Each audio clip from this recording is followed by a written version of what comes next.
Hello and welcome. This is a man called Jay or Joseph Otieno Adamson. It is Thursday evening as usual. We have got another captivating program. We are still going to talk about Mali. The reason why you might ask yourself, why do we keep talking about Mali? Because it is very interesting. Times are changing. But then again, we are looking at how Africa is being governed. There aren't so many military governments around, although there are some military governments, but hidden in the civilian's clothing. So that is really my statement. The man, as always, who is going to tell you all about what is happening in Mali is David Otto from Stepped In, Stepped Out. He has got all the knowledge, but also he has got our regular guest, whom he's going to introduce. So, David, what do you have for us today? Yes, thank you, Mr. Joseph Otieno. Thank you to our viewers. Thank you to Africa in London Television for again hosting this program.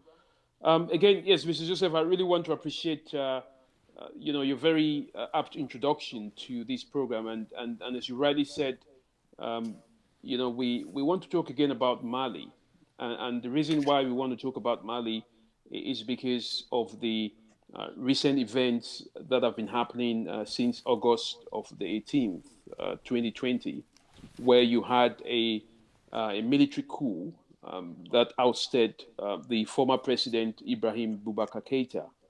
And of course, this coup was conducted by the National Committee for the Salvation of the People of Mali, abbreviated in French as the CNSP. I think we've had a number of experts that have talked about this, the dynamics of the crisis in Mali, looked at the security implications. And this program is one in which we rely a lot on the audience's request, and it is vital for us to keep following the advice and the recommendations that the audience gives us in regards to these topics, the ones that we talk about. And so there's been a lot of requests on the issue of Mali, especially following the most recent ECOWAS decision to suspend the trade embargo that was sanctioned against the Malian junta. Of course, this embargo impacted on the Malian economy because we had the ban on commercial trade within the West African region. You had financial sanctions. No financial transactions could take place between Mali and other ECOWAS member states. And as we know, Mali's border is surrounded by West African states, and that means it made it very difficult for the Malians to survive in that kind of an environment. And this is one of the, in my opinion, one of the pressures that was meted upon the CNSP.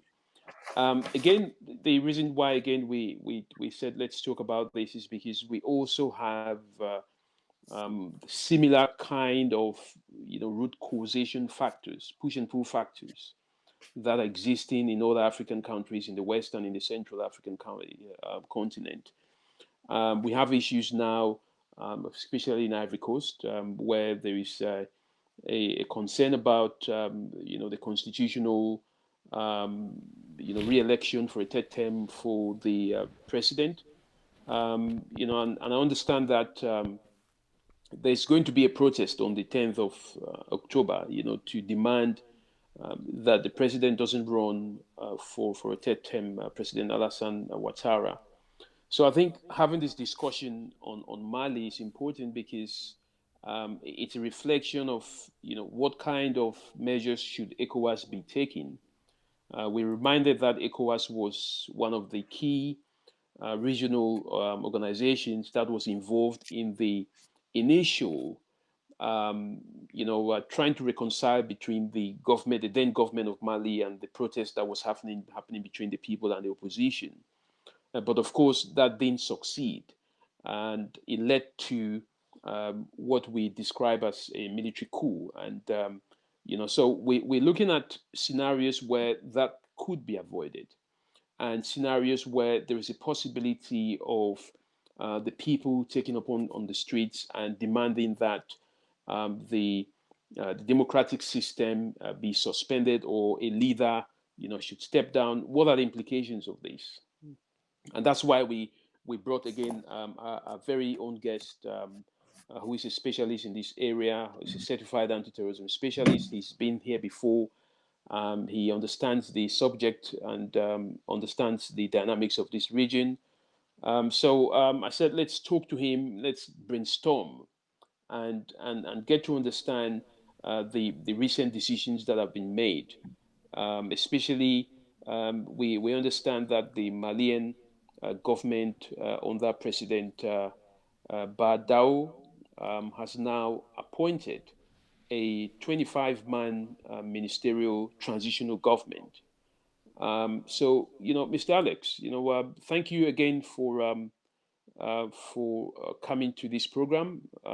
Your contributions have been highly acclaimed, and we've had a number of questions from our guests, and I think it will be important for us to start talking about these issues so that we can compare and contrast, but also to predict how other African countries could be looking at this issue, especially from the West African states. When you talk about ECOWAS or CEDAW.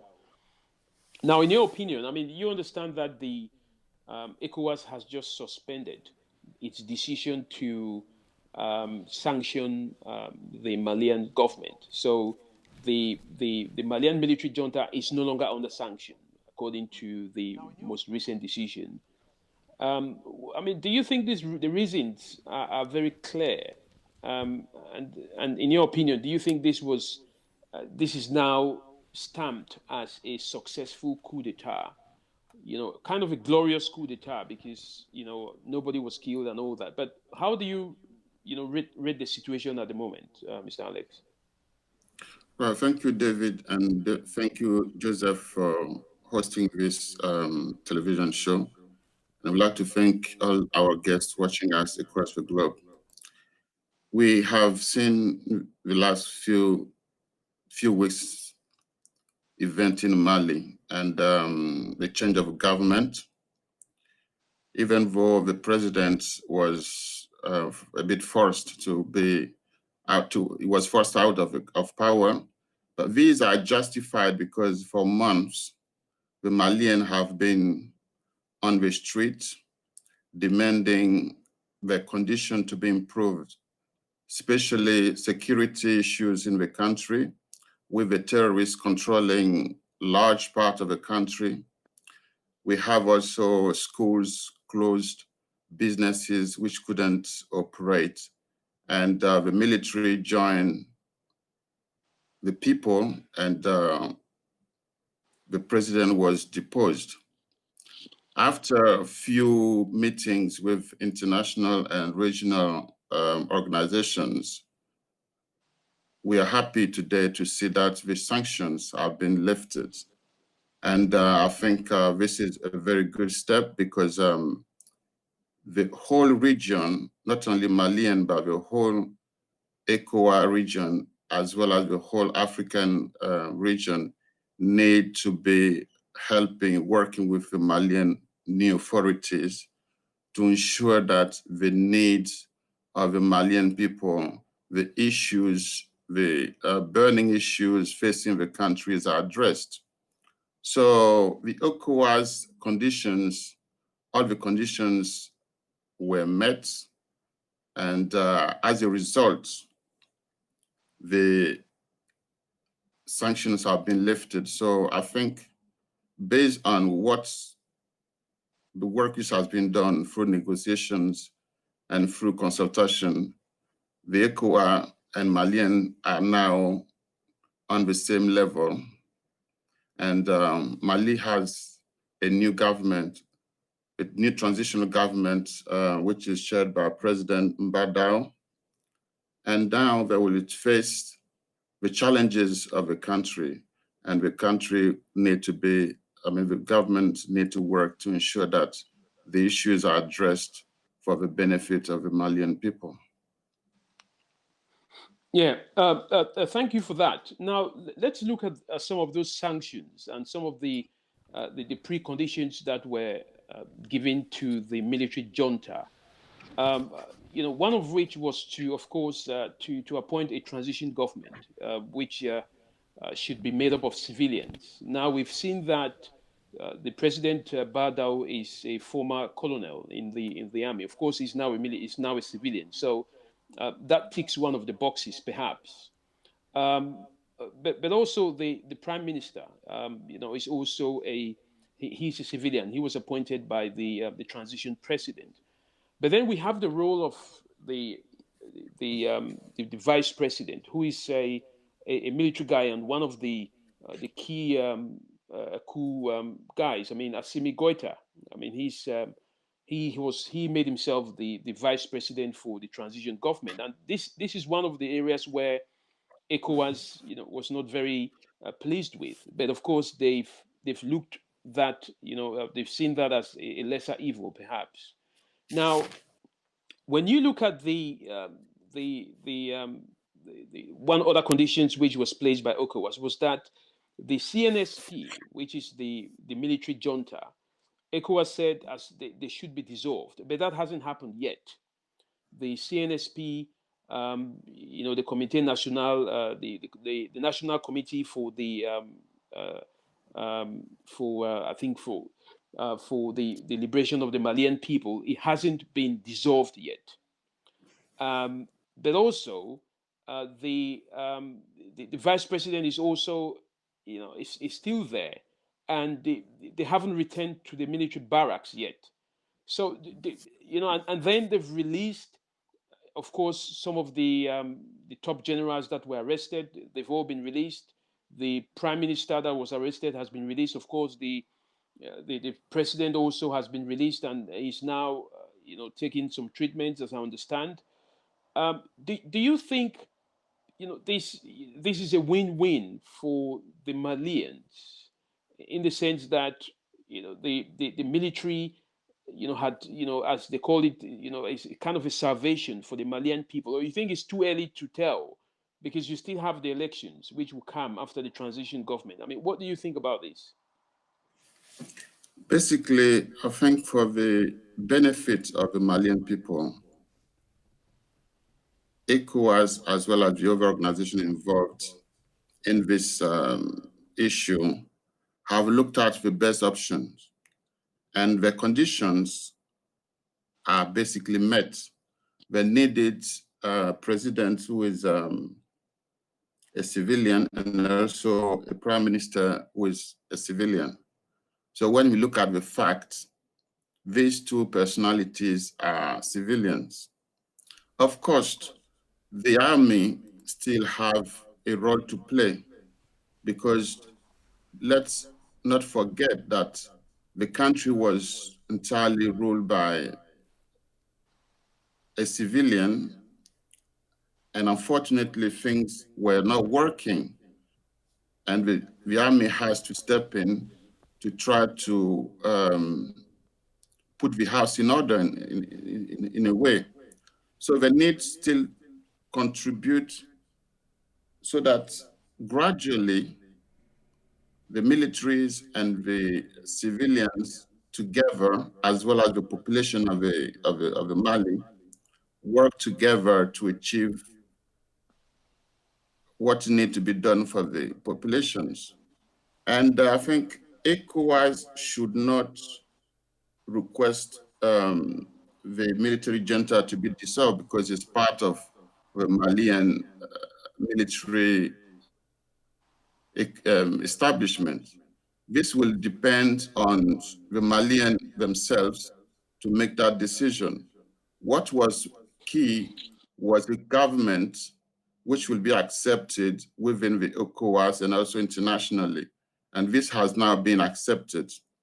Now, when you look within the region, you can take just couple. I'm just going to take a couple of examples. Militaries do sometimes play good role.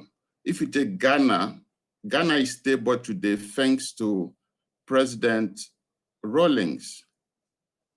It's the same in Nigeria. President Olusegun Obasanjo was also a military general, and it was under his leadership that Nigeria's political issues was dealt with. And since 1999, Nigeria is now a stable country where elections are happening regularly without any major issues. So as far as militaries are concerned, I think they do sometimes bring the military discipline within the political arena, which was lacking and is still lacking in countries like Cote d'Ivoire and other French-speaking countries in Africa. So we need to accept that the militaries can also contribute to make things better, and they need to work in conjunction, in cooperation with the civilians, and that's for the benefit for the people.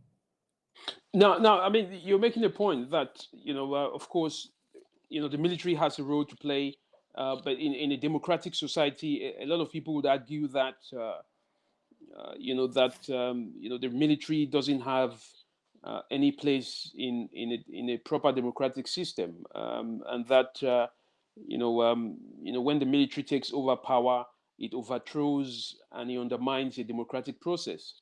And I'm sure that if we really look at the somehow the smoothness in which the coup in Mali has occurred, we've seen the coup d'etat happening, nobody being killed, the transition government being formed, sanctions being uplifted by ECOWAS. This kind of creates a precedent, in my opinion. And do you think a lot of countries would be worried that maybe other militaries will want to copy from what the Malians have done, or do you think it's too early to determine? So should we wait until when the proper elections come in? And some people are saying that actually the people who are in power are actually the ones who are holding some of the key positions, especially the vice president, Assimi Goïta, and some of his other cohorts that were involved in the coup. And if you look at the position of the defense ministry, for example, is held by one of the guys who benefited from the coup, Colonel Sadio Kamara, and other military colonels, in charge of the territorial administration, in charge of national security. So it does appear to me that the military is still in charge, but they've kind of gotten themselves to go around the preconditions that were set by ECOWAS in a very if I may put it, in a very smart way, that it does appear as if there is a civilian government in charge, but in reality, it's still the military in charge. I mean, is that what you're seeing, or do you have any? Do you differ with that? No, I think, David, people can criticize and talk about democracy, but there is no one way of saying this is the best democratic system. If you take even in America, in Europe, within Europe, we have different systems, but all of them are considered democratic. If you take this, the system in Spain is different from the system in Italy, which is different from the system in France, which is different from the system of Germany, different from the system of England. So each country has to find its own ways of doing and dealing with things as a sovereign country. Now, Mali in history, and even now, is still a big country. The first university, people talk about The Timbuktu. cradle of civilization. The first university was in Timbuktu, which was in Mali. So Malians are clever and very educated people, and they know what they want for the country. And I think no one should come from outside Mali to say, oh, we want these people to be in charge, and no, not these ones. Military are also Malian, they are also citizens of the country. And we know that currently there are major security issues in Mali. We have the northern part of Mali, which is still under control of the jihadists, and also various foreign forces based in Mali, on Malian territory.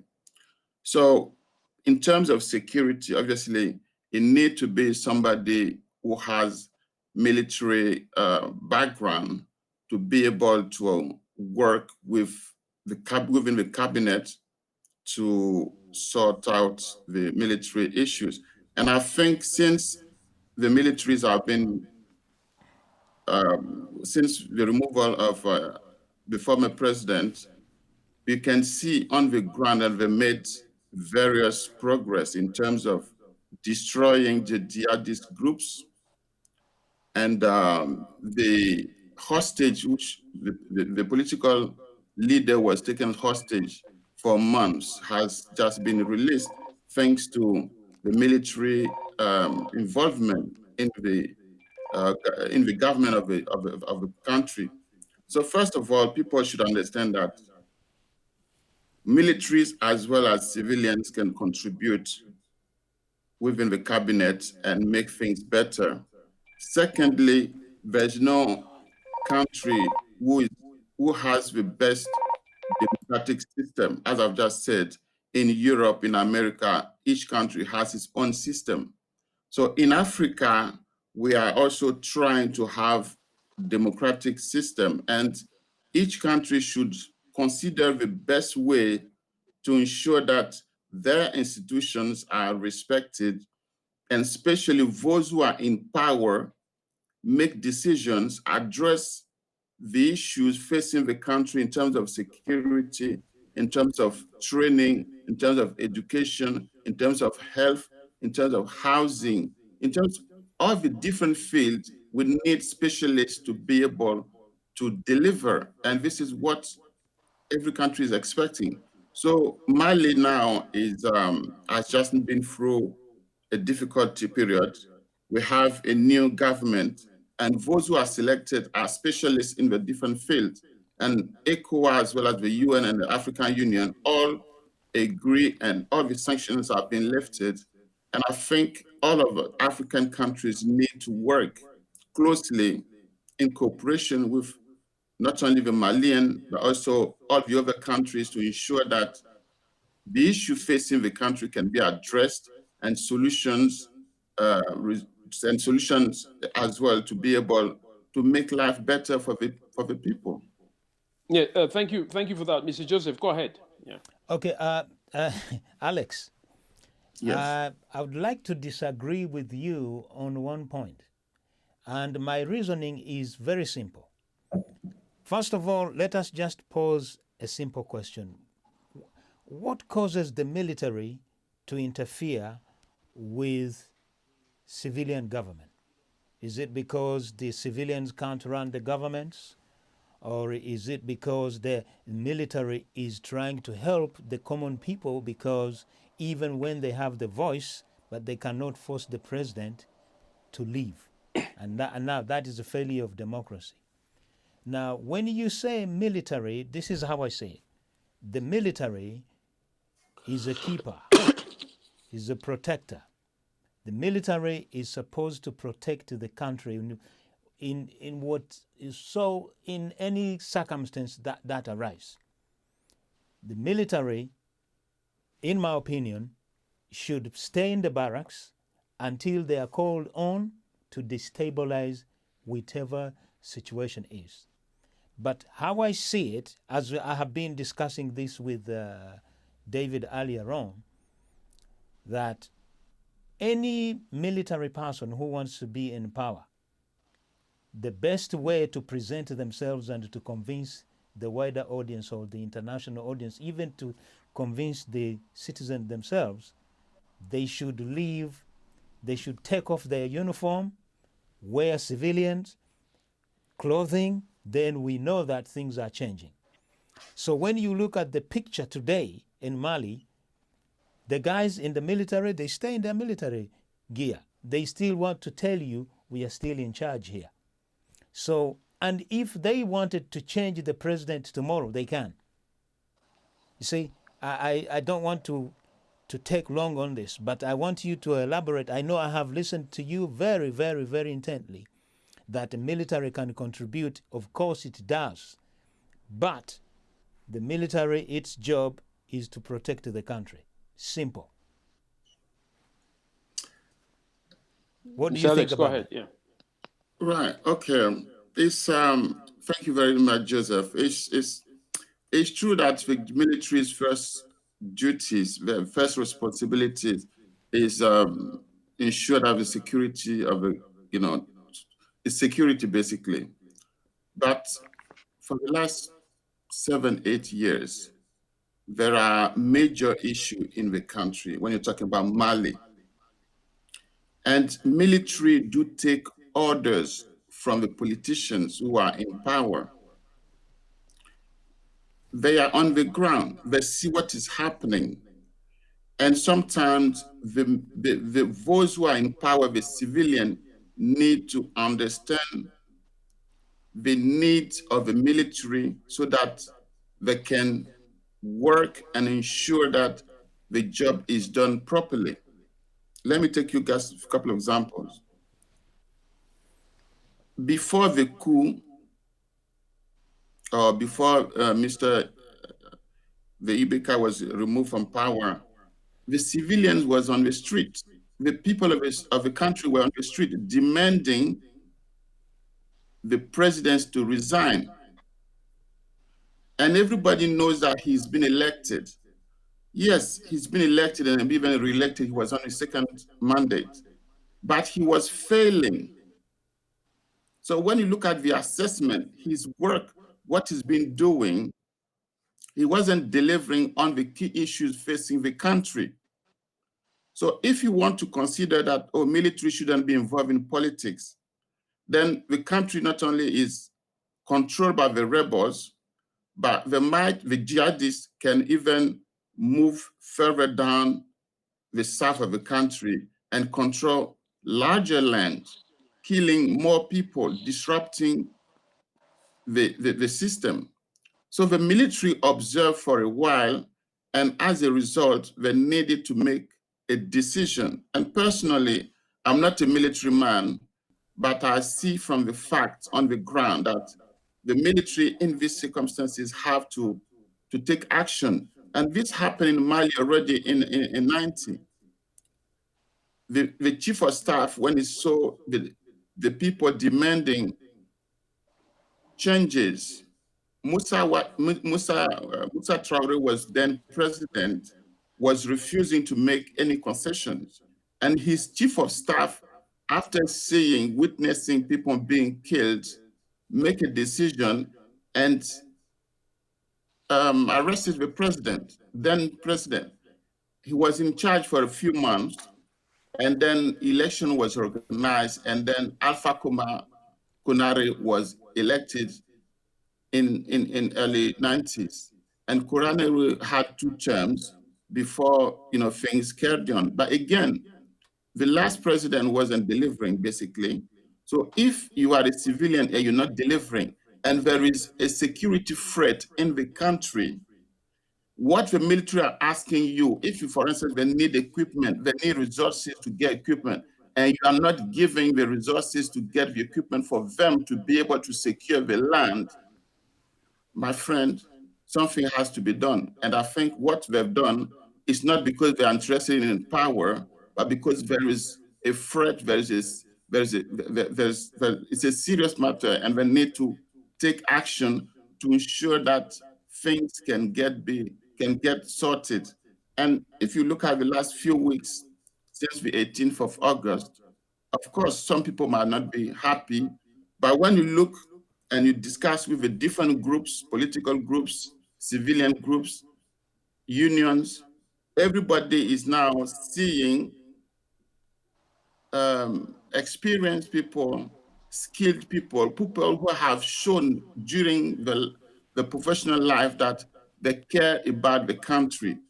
And they have a government of 25 members, and they're going to work within the next 12 to 18 months and address the issues of facing the country.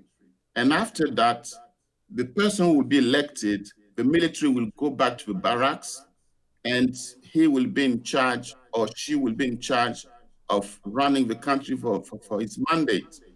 So I just want our audiences, our friends who are watching us to understand that militaries, they are civilian, they are citizen as well, and they are educated, and they can take action for the benefits of the country. And that's what is happening in Mali. If this Yeah. happening, I mean, I've just taken the example of Ghana. Rawlings was a military, and he came in and he sought out Ghanaian state affairs. The same happening in Nigeria. So militaries are also needed as well as civilians. Yeah, I think Mr. Joseph asked a very good question, and thank you, Alex, for your response. And as Joseph said, we've had this conversation before, and the reality on ground, from my experience, is that yes, the role of the military is to protect the territorial integrity of the country, to protect the borders from external threats, and sometimes the military will be called in scenarios where law enforcement is unable to deal with a particular internal threat, and they will be there to deal with that threat and then return to the barracks. But the way the military works in Africa and in most other Western countries is that when you get to a certain rank above the colonel, it becomes a political promotion. And that is where there is a link between the military and politicians, where most of the top members of the military are appointed by whoever is in power at the time. And this is where you begin to have the mix between the military and politics, and then you have scenarios where people are a lot more. The military becomes they pay more allegiance to the president rather than to the country, and I understand when this happens. This is where you have split camps. And if you look at the situation in Mali, for example, you'd realize that the CNSP junta arrested a number of generals and they were detained. And the most often these generals would be the ones who were considered to be pro the president. And you'd see that in most of the coups d'etats that are happening in Africa, where the people who take power may be junior members of the military, and they are fed up with the political situation. They are fed up again, as Mr. Alex said. Maybe they are concerned about their own safety, as in the case of Mali, where there's been complaints not just from the local population but also from the military, saying that they are not having the kind of resources that they need to be able to fight the jihadists in the northern side. But of course, and then you have 5,000 forces from the French. You've got the European Union forces there under Operation Takuba. You've got the J5 Sahel, and sometimes the military will be asking themselves, why are we having all these external countries coming in, on the blessing of the president, when we ourselves within the country are not equipped enough, we don't have enough resources. We are the ones at the front, in the front line, and we're being killed. So all these scenarios have to be taken into context in each country, and it is very difficult to compare one country in Africa to another. Of course, a lot of people that you speak to in Nigeria will tell you that the days of the military were the better days before 1999. Some will tell you that Nigeria should go back to the days of the military where there was a lot more discipline within the country.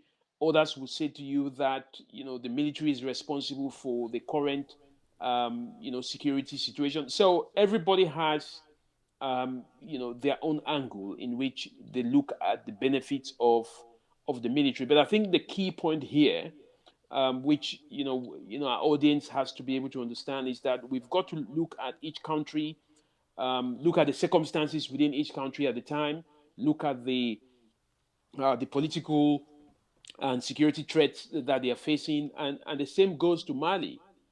I think that, as Alex rightly said, the people had come up in their numbers and they had demanded for a president that apparently they had elected to step down because the people believed that he was not doing what he was supposed to do. He was not serving in the interest of the country.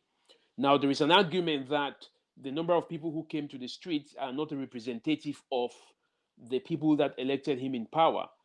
But that argument can be either or, and I think what is more important is that the democratic system has to respect the constitution.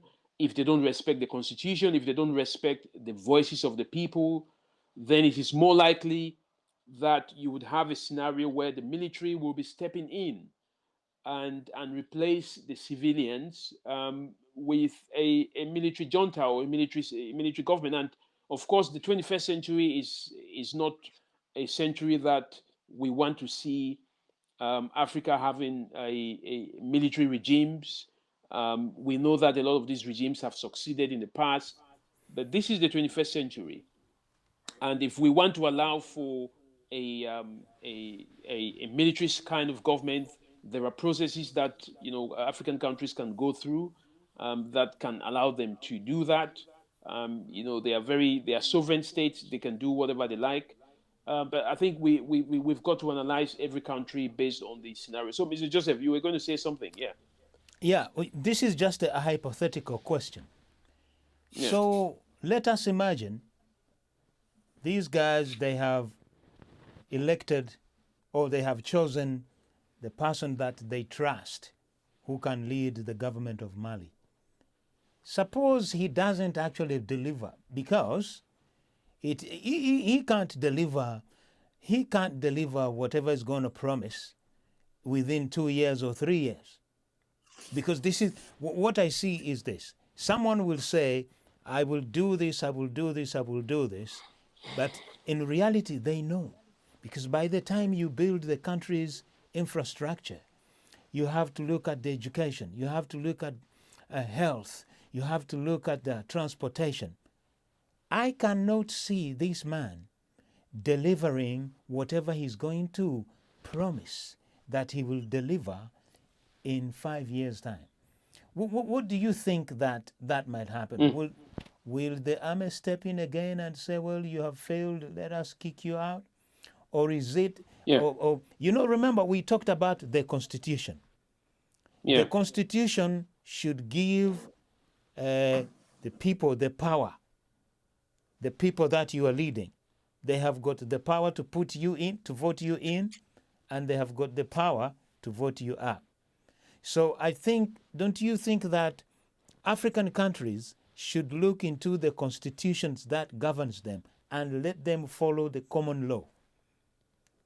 Yeah, you're very correct, Mrs. Joseph. And yes, they should. The constitution is very important, especially for the countries that advocate for having a constitution. The new government that has been the transition government that has been appointed. Remember, it's only going to be there for 18 months, and that they initially. The ECOWAS had agreed, had proposed that they have a transition government for 12 months. Of course, the military junta insisted that 18 months would be the halfway.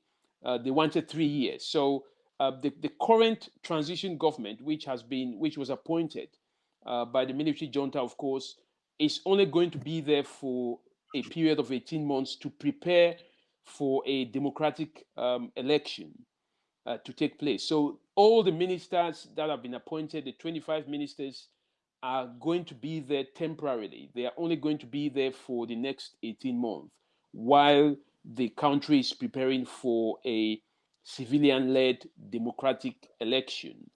Now, we don't know who is going to run for the elections, but it has been made very clear by ECOWAS. Now, ECOWAS decision may be below the decision of the Constitution of Mali, but ECOWAS says that whoever is a member of whoever is a president of the transition government will not run for for the position of a president.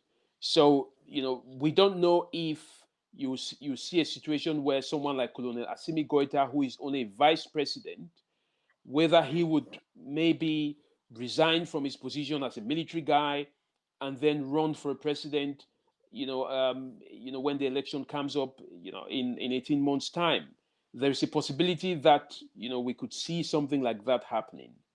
But the key here is for the Malians to choose their president, through an electoral system, through the vote, through the ballot box, and not through the bullet.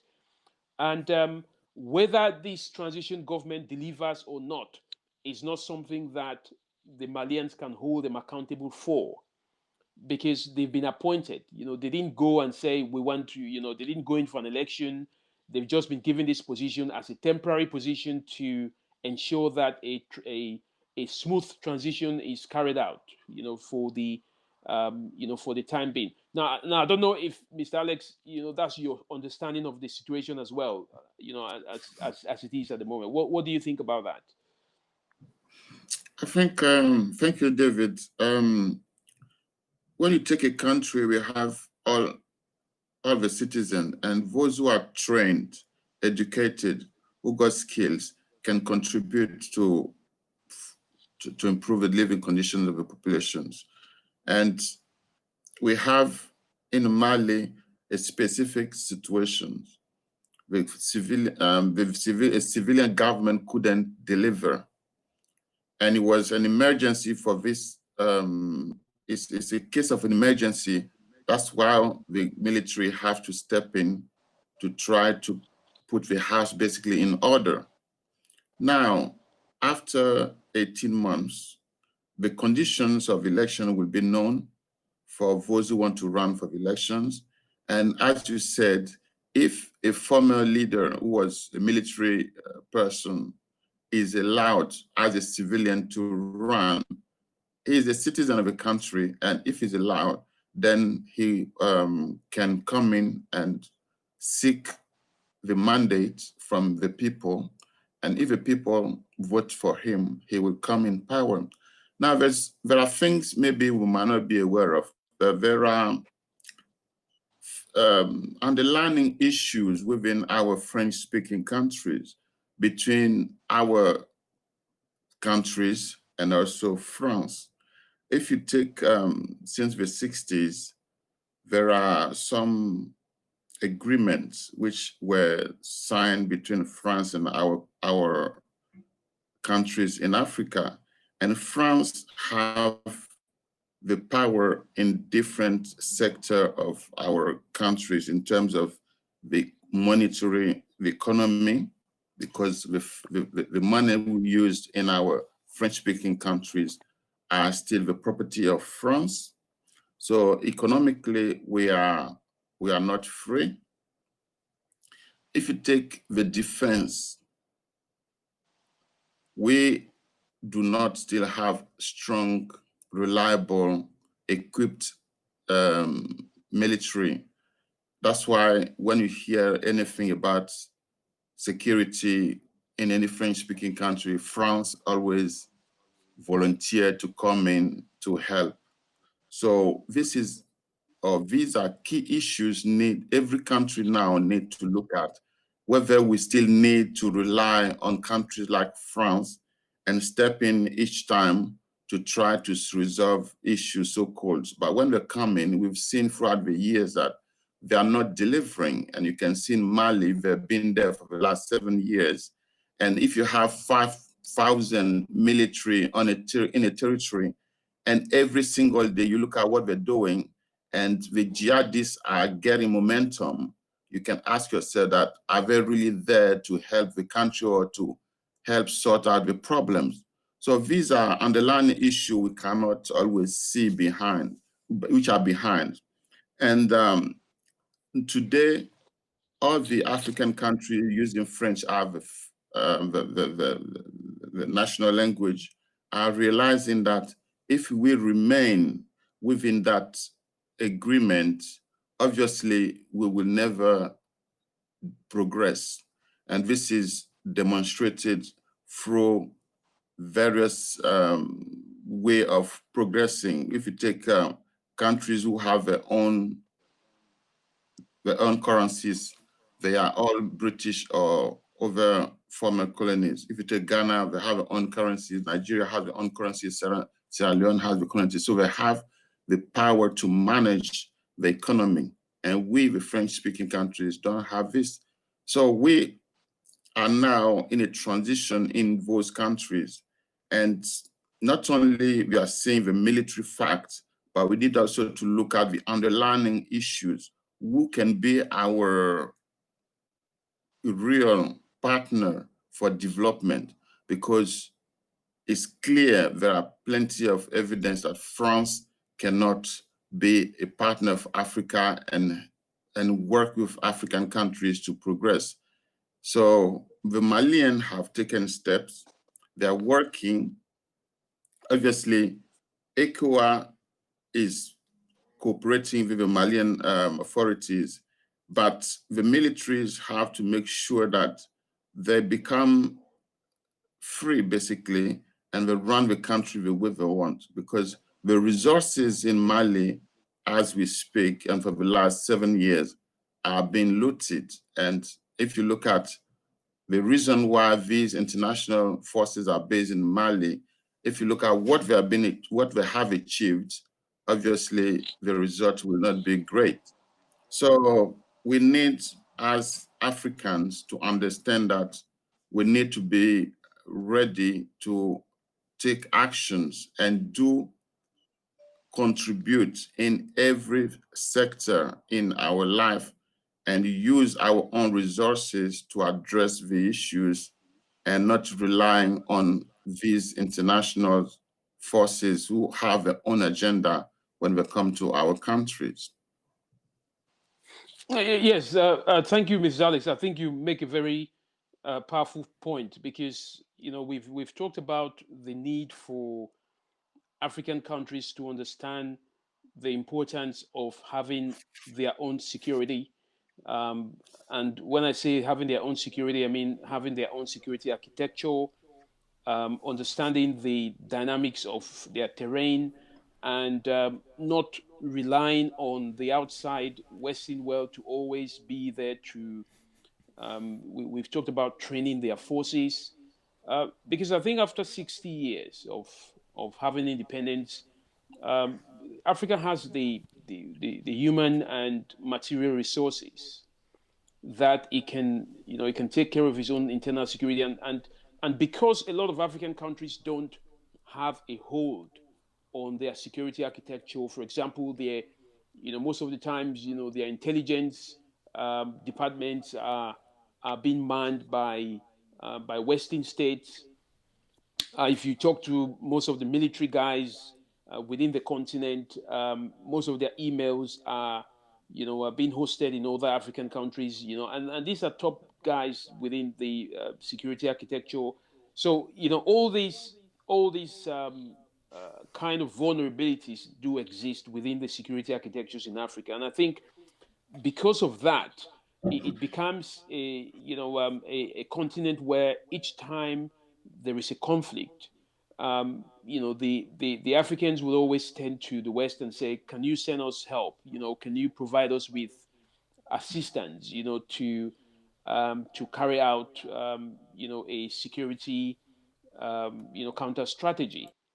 But you don't see the reverse happening. You will never see a British government, for example, inviting the Nigerian army to come and deal with the situation that is happening in Belfast, or they have a security situation in London. They're inviting the Nigerians to come and advise them on how to deal with that. But in practice, it's the same architecture that does exist. You're looking at threats, vulnerabilities, assessments of how to build these threats assessments. But in most cases, the African governments do not invest in that, and that is why we've always talked about the importance of security research programs, and understanding the need for Africa to have its architecture well designed and well developed in a way that you will not have a scenario where you're training your military guy in America or in the UK, and then tomorrow he comes and takes over power because he has connections with maybe with Russia or with China or with any other country that he has connections with. These things should not be happening in the 21st century, especially when we're talking about security. And I think this is where the African Union comes in. Mr. Joseph, go ahead with your question. Well, okay, thank you. Thank you very much for an opportunity again. This is how I say it. You are talking about a very sensitive issue about security. And you know what? We have been discussing these issues for a long time. David, I have been saying, why can't Africa get a guy like you guys to advise them? First of all, I think I'm just running away from, this is how I want to frame this question. When you look, for example, when you look at the SAS, it was a group of people put together by one guy who said, look, in order to win this war, we have to have, to win the Second World War, probably even including the First World War, we have to put units that will do X, Y, Z. But we have to do it ourselves because they know they cannot seek help anywhere else, as you have put it, that you cannot see a British government looking for a Nigerian army to come and sort out the problems in Ireland or whatever. Okay, we know it happened in the Second World War. The British had to get all the power the power source from their colonies. But the mentality that Africans have is that we still do not understand that Uganda is my country, Nigeria is my country. No one is going to fight for it except me. So we have to devise all ideas. Let us train our men or our women to full capacity so that they can defend themselves. This is how I say it. Just because we know if we are defeated, we will run away and go to Germany, we will run away and go to France, seek refugees somewhere in Britain. But okay, the British, so look, where are we going to go?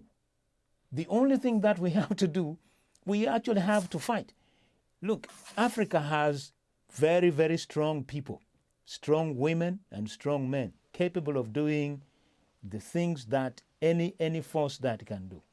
So when you look around the world, look at Pakistan, look at India. Now, would you really imagine that Pakistan is got one of the most courageous SAS, the equivalent of SAS, even India? So what is the equivalent of SAS in Africa? Where can we find that? Yeah. Or where can we find an African advising an African about their own issue? Look, I have met a whole lot of people, British guys, ex-army. These are the people who are going to train Africans, and these are the same people who are going to give them advice of how to defend their own country. And that's why you see we have got a situation like Boko Haram that cannot be defeated by the Nigerian army. Maybe I have Yeah. gone on too long, but please No. clarify Yeah. that point. Yeah, I mean, it's a very good point. I'll talk about it, and then Alex can come in. It's a very good point you're making, Mr. Joseph. Um, besides, us, there are a huge number of Africans who have experience in this field. From they're doing magnificent job in different areas, and I believe that if Africa begins to focus on using its own human resources, it will go a long way. But as you said, there is still this complexity. There is still also a very limited amount of understanding beyond traditional. We have an army, we have a police, we have an air force, we have. I mean, this traditional system of security is still very much alive in Africa. So they don't really understand the need for research-based, security. They don't understand the need for intelligence-based security, statecraft. They don't understand, the importance of, having a robust cyber system. I mean, there is a lot of loopholes within the African architecture when it comes to security, and the areas where they focus on, are the areas which don't really give them the kind of strength that they require. And that is why, as you rightly said, Mr. Joseph, you would see people that have left the British Army or the United States Army or any other military in very low ranks. And they would go to Africa, and these are the people that would be having huge positions and advising the African government on something that they themselves have very little knowledge about. And these are the people that would be doing the job for them. So I think it's all about getting this awareness that there are a lot of Africans out there who can do the job, who can do it very well, who can pass on the right, framework, understanding the terrain, the cultural intelligence, of the continent better than any other person that is out of it. And I think that would be my own advice, and I continuously push that narrative because it's about interest, as Mr. Joseph said. No country will have an interest, other than your own citizens of your country. We don't have the kind of system where we integrate foreigners as much as the West does. So we've got to rely on our own, and that's. I mean, I don't know what Mr. Alex thinks, but Yes, I so guess yeah. we have got 3 minutes. The time Yes. So is let really Alex talk for rushing. that 3 minutes, and we can round off. Yeah, Exactly, Alex, go exactly. ahead. Yeah. Yes, Alex. Thank you, David and Joseph. You see, since the beginning of this year and with this pandemic we're going through, I've been working in an organization called the International Coalition Against the COVID. Because when you look at, for instance, in the health side, the whole African continent rely on medicines coming from the West or from abroad. And within COVID, you see France, Italy, all these countries were on their knees. So we've been working with specialists in different countries to raise awareness of Africa working together as one country. We can be a federal country, put our resources together. If you take the idea comes to tuition that we have a United States of Africa, we will have a defense made from people from Africa, and that defense system will be strong, well equipped, the military will be well trained, and we can cover any security issue on the African continent. If you take the health issues, there is no African-wide a health organization dealing with health issues. The doctor of DRC, who worked in in Madagascar to create that COVID organic, he made a statement that if you take Africa, people come with dodgy medicine in Africa. And he did some research across the whole continent. Around 500,000 and 1 million people died from using all these fake medicine because in Africa, there's no institution checking, yeah, that the medicine coming on the land is is safe for the people to use. So, Dave, the problem you are raising is because we are divided into small countries, and one country alone cannot have all the necessary equipment, all the expertise to address all these issues facing each country. If we are working together as the United States of Africa, then we will have our resources together and we will be much stronger in every field and we will be self-sufficient in every field for Thank the you. benefit of our people. Thank you. Thank you, Mr. Alex, and thank you very much for this program talking about Africa in general, but specifically looking at Mali. I want to appreciate Mr. Alex Akoman, who is a counter-terrorism specialist, a certified anti-terrorism specialist, for his time. We appreciate the audience for again once more for always sending us your very thoughtful questions and giving us directions on how to carry out this weekly program.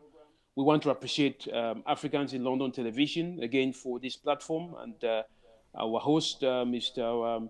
Joseph Adam Otieno, for always being there and pushing us to get this message across to you, the audience. Again, we wish that Mali all the best in the transition government. We wish the people of Mali all well, and hopefully, this will be a lesson for all other African countries that it is the power of the people that is above all everything else. We look forward to the next week's program. Thank you, Mr. Joseph, and over to you, Mr. Joseph. Well, thank you very much. Again, you guys, as I always say, you know the stuff that you're talking about. But I would like to thank the people who have been watching with us. There is this guy called Chimai Jem Ifeanyi, then Papa J Mensa, Catherine. This is the lady from, I think, Washington, D.C., and Beverly Anderson. They have been watching. But what I'm saying, as always, the program does not happen by the guys that you're seeing on the screen. We also want you to send in your suggestions. We want you to send in your questions. So, and I'm always saying that we have to continue all the way to social media because the program is going to be available on YouTube. It's going to be available on Facebook. So if you have anything that you want to put or a question that you really think that you want to ask these guys, you can still comment on the program. For that reason, I must also say thank you very much to Ecam Live because we are using a new software. You can actually see we didn't have any problem today. So I hope that everything is going to be running smoothly. Guys, we have to do it again. Next Thursday, we will be talking about something else. I don't know what David will come up with or which guest is going to come up with, but I trust him. He will come up with something smashing. So in that case, I must say, until Thursday, stay tuned. You've been watching AIL TV, and thank you. Thank you.